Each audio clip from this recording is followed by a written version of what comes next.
پیارے بچوں، آج کے لیے اتنا سبق کافی ہے، اور وہ یہ ہے کہ کوئی ہمیں گالی دے تو ہم گالی نہیں دیں گے، کوئی ہمارے ساتھ برائی کرے تو برائی۔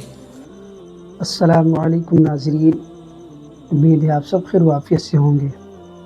تو آج ہم سننے والے ہیں حضرت شیخ سعدی شیرازی رحمۃ اللہ علیہ کچھ بچوں کے لیے حکایت ہیں، وہ حکایات ہم سنیں گے حضرت پیرزادہ محمد ثاقب رضا مصطفی صاحب کی زبان سے بچوں کی تربیت کے بارے میں۔ کچھ حضرت شیخ سعدی شیرازی رحمۃ اللہ علیہ کی حکایت، ایسے بزرگ ہیں جن کی کتاب گلستہ بوستہ جو درس نظامی میں شامل درس و تدریس ہیں، بڑے بزرگ ہیں، تو ان کی کچھ حکایات ہیں بچوں کے لیے کہ بچوں کی تربیت کیسے کی جائے، بچوں کو کیسے آداب سکھائے جائے، کیسے اخلاق سکھائے جائیں۔ تو ان ساری باتوں کو ہم سنیں گے آج حضرت علامہ پیرزادہ ثاقب رضا مصطفی کی زبان سے۔ تو چلیے ہم ویڈیو کو دیکھتے ہیں۔ بزرگ ہوئے ہیں حضرت شیخ سعدی شیرازی۔ بالکل ہماری ہمسائیگی کے اندر ایک ملک ہے جس کا نام ہے ایران۔ ایران کے بہت بڑے صوفی بزرگ تھے، دانشور تھے، نیک اور اللہ کے بندے تھے۔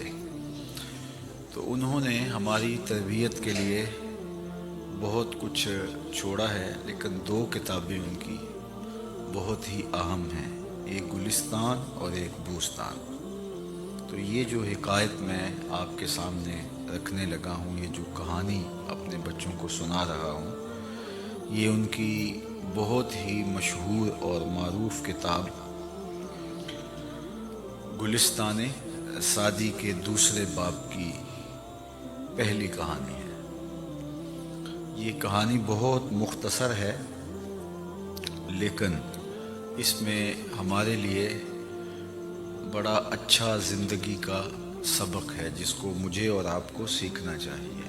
حضرت شیخ سعدی شیرازی علیہ رحمہ فرماتے ہیں کہ ایک بزرگ تھے، اللہ والے تھے، ان سے کسی نے سوال کیا، ان سے پوچھا کسی شخص کے بارے میں کہ فلاں شخص کیسا ہے۔ تو انہوں نے کہا کہ وہ شخص ایسا ہے کہ میں نے اس کے ظاہر میں، اس کی زندگی میں کوئی برائی نہیں دیکھی، ظاہر میں کوئی برائی نہیں دیکھی، لیکن اس کے اندر کو میں نہیں جانتا۔ تو میرے لیے بس اتنا ہی کافی ہے کہ وہ شخص اچھا ہے۔ اس کا نتیجہ یہ ہے کہ ہم لوگوں کے بارے میں، اپنے بہن بھائیوں کے بارے میں، اپنے رشتہ داروں کے بارے میں، اپنے ہمسایوں کے بارے میں، آپ کے ساتھ جو کلاس میں پڑھتے ہیں ان کے بارے میں ہم اچھا سوچیں، ان کو اچھا سمجھیں، ان کو اچھا جانیں۔ ہمارے ساتھ کوئی برا بھی کرے تو ہم اس کے ساتھ اچھا کریں۔ اگر کوئی شخص ہمیں گالی بھی دے تو ہم گالی کے جواب میں اس کو گالی نہ دیں۔ کوئی شخص ہمارے ساتھ زیادتی کرے تو ہم اس کے ساتھ زیادتی نہ کریں۔ کوئی شخص جو ہے وہ ہمارے خلاف نفرت اور برائی کرتا ہے تو ہم اس کے ساتھ اس کے بدلے میں نفرت اور برائی نہ کریں، بلکہ محبت اور اچھائی کریں۔ جو شخص اپنے اندر زہر پالتا ہے اس کا اپنا وجود بھی زہر سے بھر جاتا ہے۔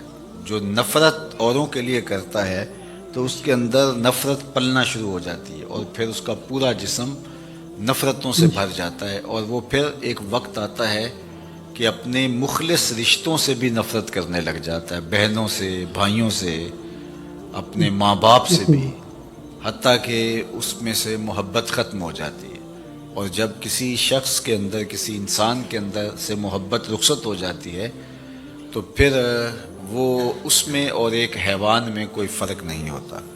تو انسان بن کے رہنے میں ہمیں معاف کرنا ہوگا، درگزر کرنا ہوگا، کسی کی سخت بات پر ہم نرمی اختیار کریں گے، اور گالی کے جواب میں گالی نہیں دیں گے، برائی کے جواب میں برائی نہیں کریں گے، بلکہ برائی کے جواب میں کیا کریں گے؟ اچھائی۔ گالی کے جواب میں خاموش رہیں گے، صحیح۔ گالی کے جواب میں گالی نہیں دیں گے، کیونکہ جب ہم گالی دیتے ہیں تو ہمارا اپنا منہ گندا ہوتا ہے۔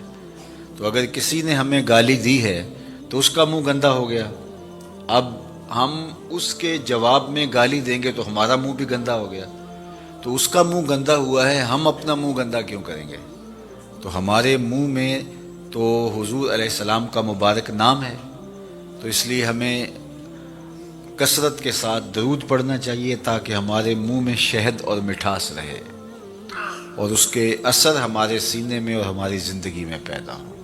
تو پیارے بچوں، آج کے لیے اتنا سبق کافی ہے، اور وہ یہ ہے کہ کوئی ہمیں گالی دے تو ہم گالی نہیں دیں گے، کوئی ہمارے ساتھ برائی کرے تو برائی، بلکہ اس کے ساتھ کیا کریں گے؟ تو ناظرین اچھائی کرام، آپ نے دیکھا کہ اس میں حضرت علامہ پیر زادہ ثاقب رضا مصطفی صاحب بچوں کو حضرت شیخ سعدی رحمۃ اللہ علیہ کی کچھ حکایات نصیحت بچوں کو سنا رہے تھے کہ بچے اگر آپ کو کوئی گالی دے تو آپ اس کے جواب میں گالی نہیں دیں بلکہ آپ خاموش رہیں، کیونکہ یہ بھی ارشاد ہوا ہے من سکتا فنجا، جو خاموش رہا وہ نجات پایا، کیونکہ گالی دینے سے خود کی زبان ناپاک ہوتی اور گندی ہوتی ہے، اور اگر کوئی جھوٹ بولے تو اس کے جواب میں آپ کو جھوٹ نہیں بولنا ہے، کوئی غیبت کرے تو آپ کو غیبت اس کی نہیں سننا ہے۔ اس طریقے سے بچوں کی ہمیں تربیت کرنا چاہیے، ماں باپ کو سوچنا چاہیے کہ ہمارے بچے کس طریقے سے اچھے بن سکتے ہیں، ان ساری چیزوں کے بارے میں ہمیں سوچنا چاہیے۔ اللہ تبارک و تعالی ہمیں اپنے بچوں کی تربیت کرنے کی اور ان فرامین پر عمل کرنے کی توفیق عطا فرمائے۔ ملتے ہیں نیکسٹ ویڈیو میں، تب تک کے لیے السلام علیکم ورحمۃ اللہ وبرکاتہ۔